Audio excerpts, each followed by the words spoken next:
J'ai le plaisir d'accueillir parmi nous Bernard Bourigeaud. Bonjour. Bonjour Bernard. Donc Bernard, vous êtes expert comptable de formation. Vous avez dirigé pendant 11 ans le groupe d'audit et de conseil Deloitte entre les années 80 et 91. En 1991, vous avez créé ce qui allait devenir Atos, en fusionnant 3 sociétés françaises de services en informatique, plutôt moribondes, qui en total réalisaient un peu moins de 300 millions d'euros de chiffre d'affaires. En 18 ans, vous avez développé Atos, à la fois par croissance organique et également par des fusions et des acquisitions, pour en faire un leader mondial des services en informatique, réalisant en 2007 un peu plus de 5,5 milliards d'euros de chiffre d'affaires, avec une présence dans plus de 50 pays et 55 000 collaborateurs. Aujourd'hui, vous menez plusieurs activités de front. Vous êtes administrateur de plusieurs grands groupes internationaux, par exemple dans le domaine des technologies de l'information, des sociétés comme CGI, canadien, le français Uberture Technologies ou l'autrichien Automic, ou encore dans le domaine des services financiers, l'américain Jefferies.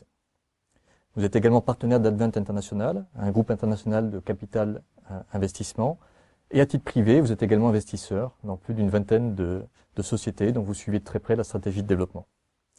Enfin, vous êtes également président du CEPS, le Centre d'études et de prospective stratégique. Vous êtes également membre du comité de direction du Comité paralympique mondial. Et enfin, vous intervenez en tant que conférencier à HEC Paris.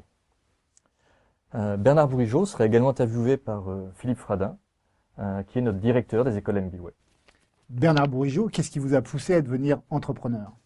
D'abord, merci de m'accueillir. Et en fait, ça correspond à une partie de ma vie que Marc Adler n'a pas décrite. Pendant 8 ans, avant Deloitte, j'ai travaillé pour un groupe américain. Donc, j'ai d'abord travaillé pendant 3 ans avec eux dans différents pays. Et puis au bout de 3 ans, on m'a donné, et j'avais 30 ans à peine, la responsabilité de conduire les opérations britanniques de ce groupe. Et à l'époque, ça faisait à peu près 500 millions de dollars, et je n'avais jamais rien dirigé de ma vie. Et donc, je suis parti en Angleterre, j'y ai vécu 5 ans, et au bout de 5 ans, j'avais découvert ce que j'avais envie de faire. Et dans la vie, et en particulier pour les jeunes, ce qu'il y a de plus difficile, c'est de trouver ce qu'on a envie de faire, et avec qui on a envie de le faire. Et au bout de 5 ans, je me suis dit, je sais ce que je veux faire, je veux diriger des organisations, je veux diriger des gens, mais je n'ai plus envie d'avoir un patron. Et ensuite, j'ai besoin de construire mon indépendance financière. Et ça a été le déterminant essentiel de ma vie professionnelle future. Bernard, quelles ont été vos grandes joies et vos grandes difficultés en tant que chef d'entreprise ? D'abord, les plus grandes joies, c'est probablement la rencontre et la qualité des relations avec les gens. Ça, je crois que c'est une satisfaction énorme. Aujourd'hui que j'ai quitté Atos, il m'arrive d'être interpellé par d'anciens salariés qui viennent me voir en disant on a travaillé avec vous et c'est quelque chose qui me fait grand plaisir. Donc j'ai aussi toujours eu beaucoup de plaisir à parler aux gens quand je dirigeais Atos. Et très souvent, ça m'a fait prendre conscience de la taille de la société. On n'a pas toujours conscience du fait que sa société augmente dans de telles proportions.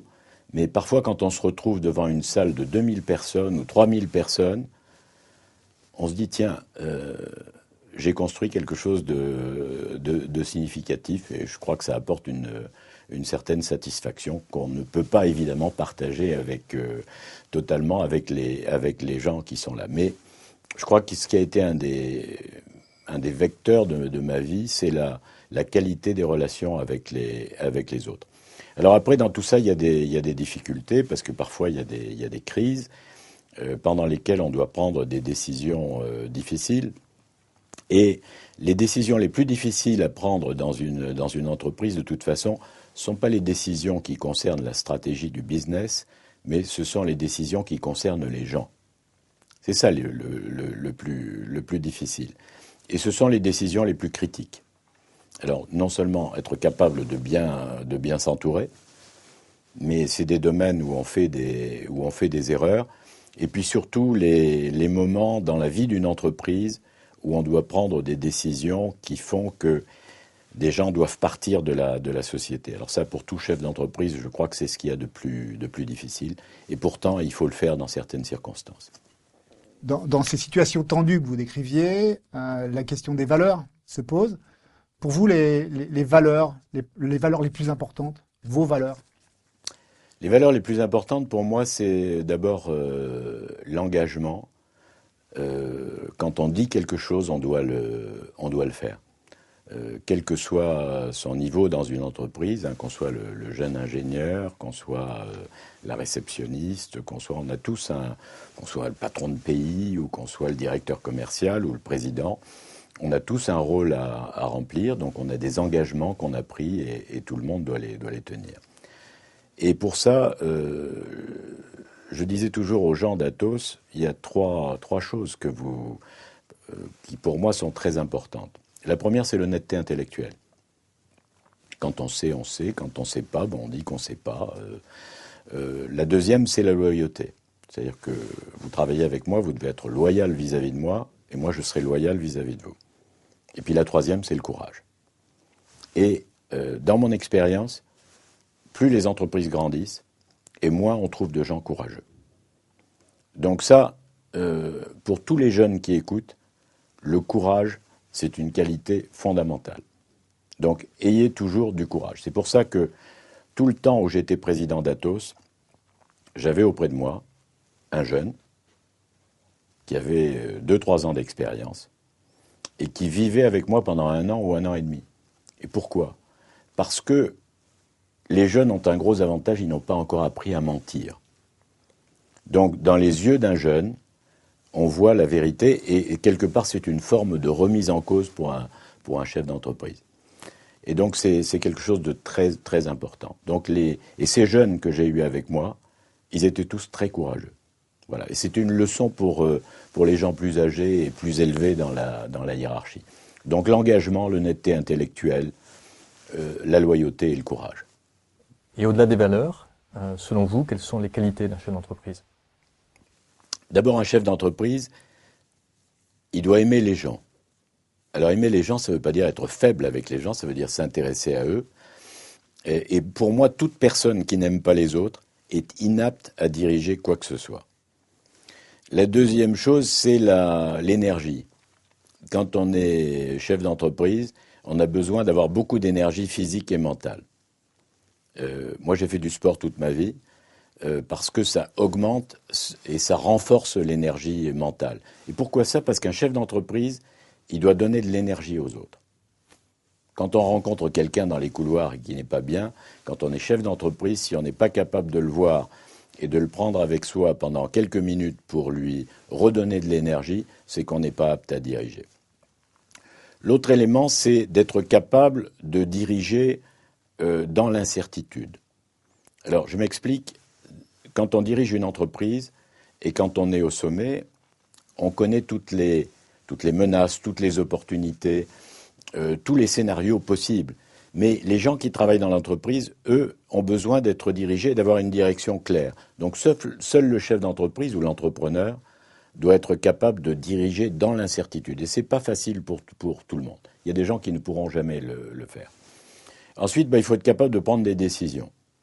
Il n'y a rien de pire que des chefs d'entreprise qui ne prennent pas de décision. Ça veut dire que de temps en temps, on prend des mauvaises décisions, donc il faut aussi être capable de se remettre en cause. Une autre qualité fondamentale, c'est d'être capable de s'exprimer clairement et simplement. Parce que vous pouvez être un type génial, si vous n'êtes pas capable de faire passer vos messages clairement et que personne ne vous comprend, ça ne sert à rien. Et puis la dernière qualité, moi, tous les chefs d'entreprise que je connais, ils ont de la passion. Donc la passion, c'est absolument nécessaire pour être chef d'entreprise. Quel conseil donneriez-vous aux 1200 étudiants MBA qui vous regardent et dont quelques dizaines vont créer ou reprendre une entreprise? Alors, d'abord, se préoccuper de la fonction commerciale. Bon, on est dans un pays où malheureusement, les commerciaux sont mal considérés. Et pourtant, c'est absolument fondamental. Toutes les entreprises que je regarde, la fonction commerciale est faible. Donc, un chef d'entreprise, c'est en général le premier commercial le premier vendeur de son entreprise. Deuxièmement, l'international. Donc, il faut parler des langues. Je pense que c'est un avantage compétitif. Et aller travailler à l'international, c'est un accélérateur de carrière formidable. Donc, deuxième conseil, ne restez pas en France, allez faire une expérience à l'international. Ça va accélérer votre carrière et ça va vous ouvrir l'esprit. Et puis la troisième chose, comme je l'ai dit tout à l'heure, c'est apprenez à communiquer simplement et directement, que ce soit par écrit ou oralement. La plupart des patrons anglo-saxons savent mieux communiquer que les patrons européens parce que ça fait partie de leur éducation. Donc ça, c'est aussi quelque chose qu'il faut apprendre. Parce que si vous êtes génial, si vous ne savez pas communiquer, ça ne servira à rien. Et puis le dernier conseil qui est le plus important, c'est préoccupez-vous toujours des gens qui travaillent pour vous parce que votre succès dépend entièrement d'eux. Et je terminerai sur une anecdote. Quand j'ai acheté en 2000 les activités informatiques de Philips, à l'époque c'était une très grosse acquisition, 25 000 personnes, donc un business qui faisait près de 2 milliards d'euros dans quelques dizaines de pays. Et donc la première fois, je me suis trouvé en face des dirigeants, des 300 premiers dirigeants de ce groupe, et j'ai expliqué la stratégie. Et puis après, j'ai ouvert aux questions, et un jeune manager m'a dit « Mais moi, j'aimerais savoir comment on devient président d'un groupe comme Atos. » Donc ça, c'est une question extraordinaire qu'on ne poserait jamais en France, mais c'était un Hollandais qui l'avait posée. Et je lui ai dit, c'est très simple. Pour devenir président, d'abord, préoccupez-vous des gens qui travaillent pour vous, parce que votre succès dépend d'eux. Et deuxièmement, soyez déterminés à savoir ce que vous voulez faire. Donc, préoccupez-vous des gens et soyez déterminés et vous réussirez. Donc voilà, bonne chance à tous pour créer vos entreprises. Merci. Bernard, merci beaucoup pour ces échanges, ce moment de partage et surtout pour ces bons conseils pour nos étudiants de MBWay.